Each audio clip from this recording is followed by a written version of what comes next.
When it comes to Russiagate, there have been too many embarrassing media stories to count. And somehow, after nearly 3 years of this, the most discredited journalists are finding new ways to discredit themselves. The latest is Lawrence O'Donnell of MSNBC.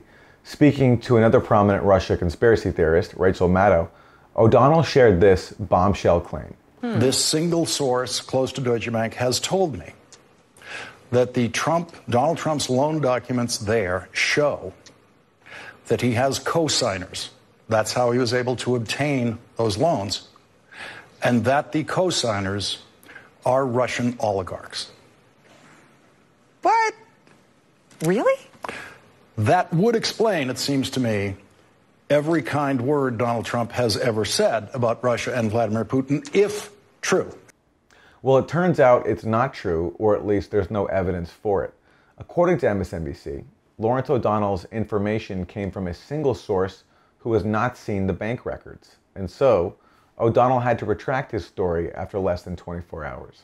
I should not have said it on air or posted it on Twitter. I was wrong to do so. This afternoon, attorneys for the president sent us a letter asserting the story is false. They also demanded a retraction. Tonight, we are retracting the story. But in the process of walking back his story, O'Donnell also said this. Saying, if true, as I discussed the information, was simply not good enough. I did not go through the rigorous verification and standards process here at MSNBC before repeating what I heard from my source. That's about as dubious a claim as Lawrence O'Donnell's retracted one.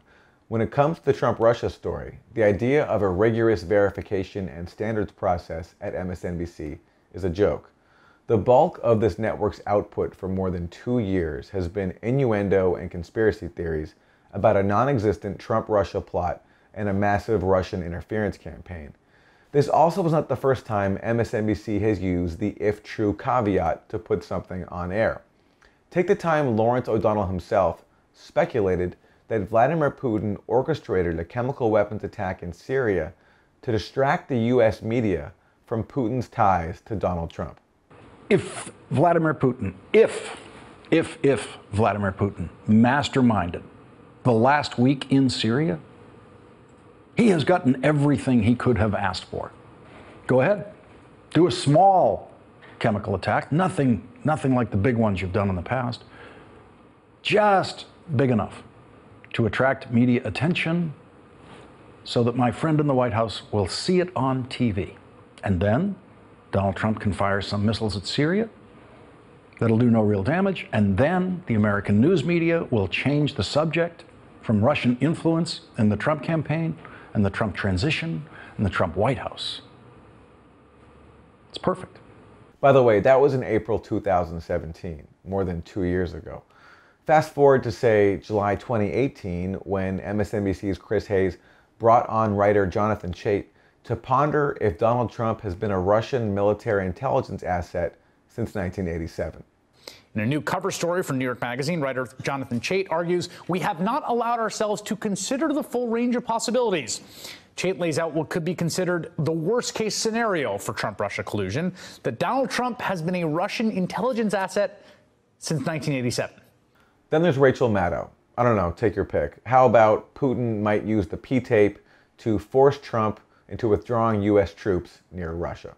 And here's the question. Is the new president going to take those troops out? After all the speculation, after all the worry, we are actually about to find out if Russia maybe has something on the new president. We're about to find out if the new president of our country is going to do what Russia wants once he's commander-in-chief of the U.S. military starting noon on Friday. What is he going to do with those deployments? Trump didn't withdraw those troops. How about also Vladimir Putin got Trump to hire Paul Manafort as his campaign manager? I mean, take the view from Moscow. If you know a guy who needs a presidential campaign manager, how about our friend Paul? Right? From the Russians' point of view, who would be a better choice to run Donald Trump's presidential campaign? From our perspective in the United States, Paul Manafort made no sense. Who's he? From the Russian perspective, he would be the obvious choice. Speaking of hiring decisions, there was also Vladimir Putin getting Trump to hire Rex Tillerson as Secretary of State. who Donald Trump had never met, had never had anything to do with before, had never laid eyes on before the election. How did Rex Tillerson get that job? He must have come very highly recommended by someone. By the way, when Trump later fired Rex Tillerson, Maddow blamed that on Putin as well. So you get the picture. Lawrence O'Donnell's story was not MSNBC's first glaring error. Before this one, there was just no accountability for them. But the biggest problem here is not that these stories are embarrassing the cable news hosts and pundits who promote them. The Trump-Russia conspiracy theory has degraded journalism and seriously undermined the actual resistance to Donald Trump. Think about what a gift it is for Trump that his media critics constantly validate his claims about fake news. And it's an even bigger gift to Trump that his media and political foes have spent the bulk of their airtime on a moronic conspiracy theory instead of his actual policies and the damage that they do. So the Russia conspiracy theory has done serious damage, and it will continue to do so unless there is minimal accountability for the people who promote it and profit from it. Because when you think about the fact that MSNBC hosts and others are still doing this, still promoting the Russiagate conspiracy theory, and still calling themselves journalists in the process, well, this is my response. What? Really?